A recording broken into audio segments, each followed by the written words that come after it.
For something to become something else, there needs to be a period of nothingness in between. Welcome to Jewish Meditation with Rabbi G. Continuing on our thoughts every week to make every day count. So we are currently in the Jewish month of Cheshvan, and we're coming to the end of that month, which means this coming Sunday and Monday are what we call Rosh Chodesh, the beginning of the new month. So I thought I would share something that we learn from the concept of Rosh Chodesh. Now we know, of course, that the Jewish calendar is based on the lunar system, which means there's a cycle of when the moon is born, so to speak.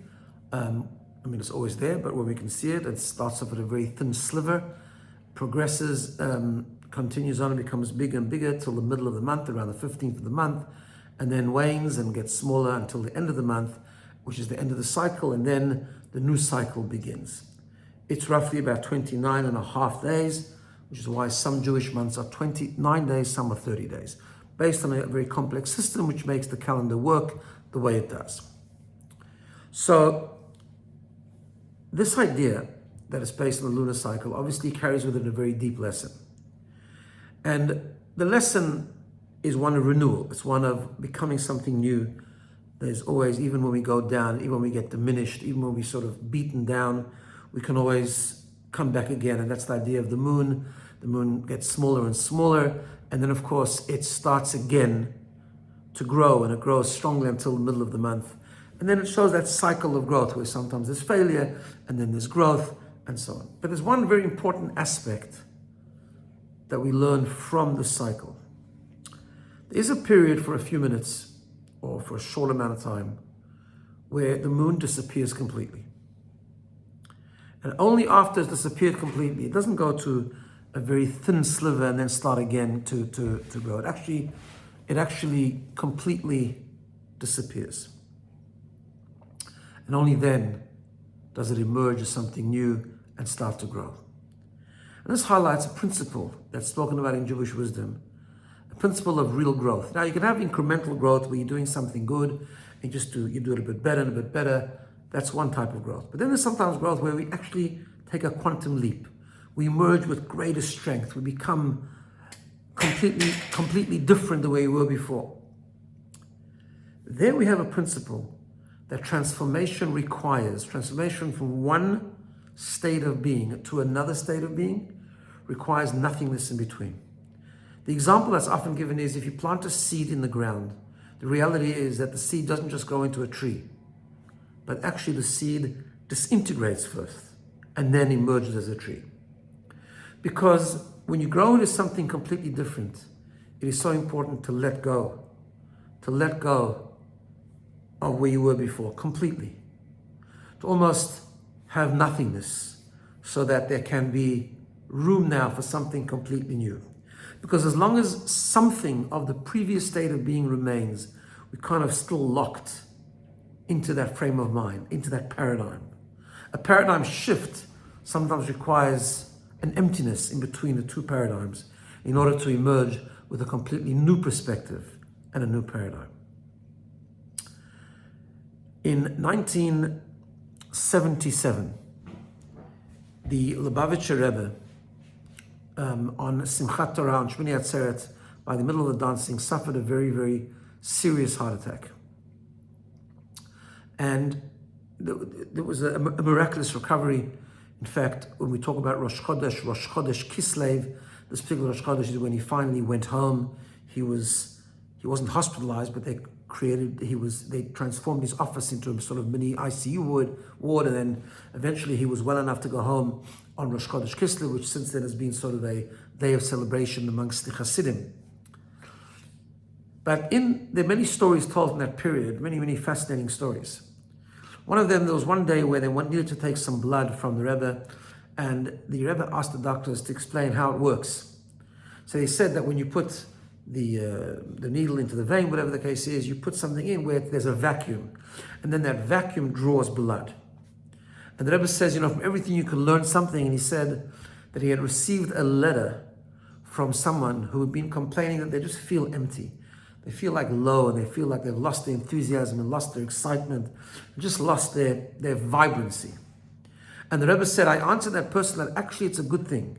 You need to take it as an opportunity. Of course, it's not a good thing on the surface, but it can be channeled into something really good, because if you're feeling completely flat, that means there's emptiness there, which means you now have an opportunity, like the seed that disintegrates in the ground, to emerge with something completely new.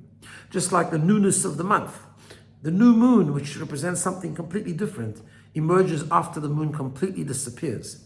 Where there's nothing, there's something completely new can emerge. And then I said that's the idea. When you create a vacuum, when there's complete emptiness, you draw new life. Blood is a symbol of life, symbol of energy. So that's the lesson that you learn from that concept. The lesson, of course, for us is really important, that sometimes we feel flat, sometimes we feel empty. Not a good state of being, but we can take it and channel it. That because we've kind of reached low, we can emerge with something much, much, much better. Let's just contemplate on that for a bit.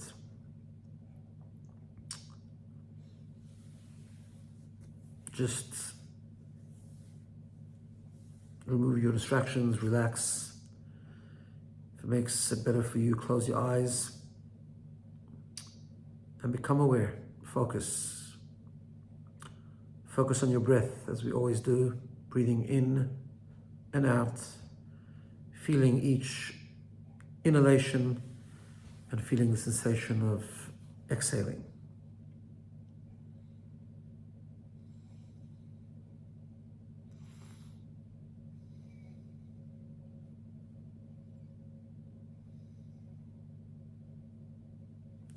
If your mind wanders, just gently bring it back and try and focus.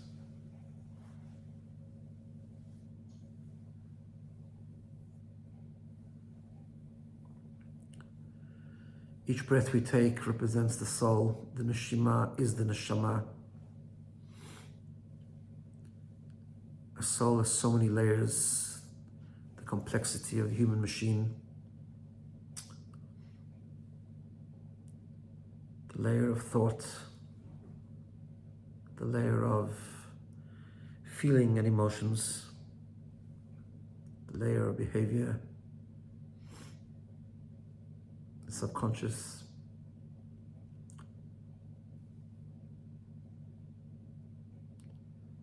Failure can live on any of these layers. Complexities, inner conflicts, tension, turmoil, lack of clarity.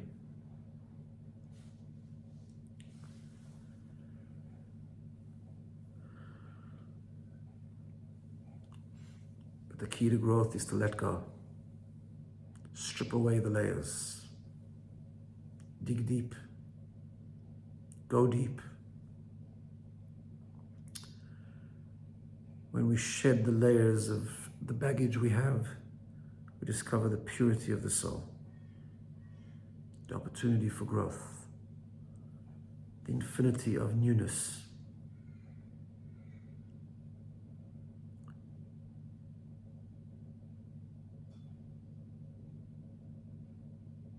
Specifically when we're unable to think or feel or do.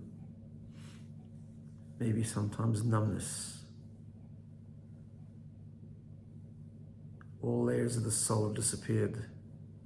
We can make room for the deepest purity, the deepest newness.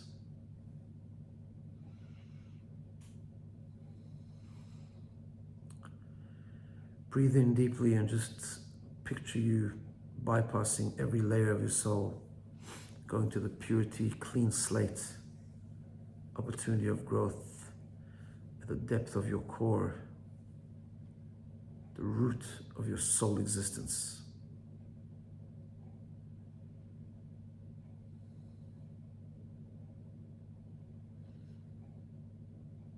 I am open to something new.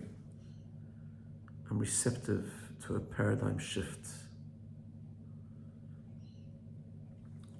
I can emerge something so much stronger.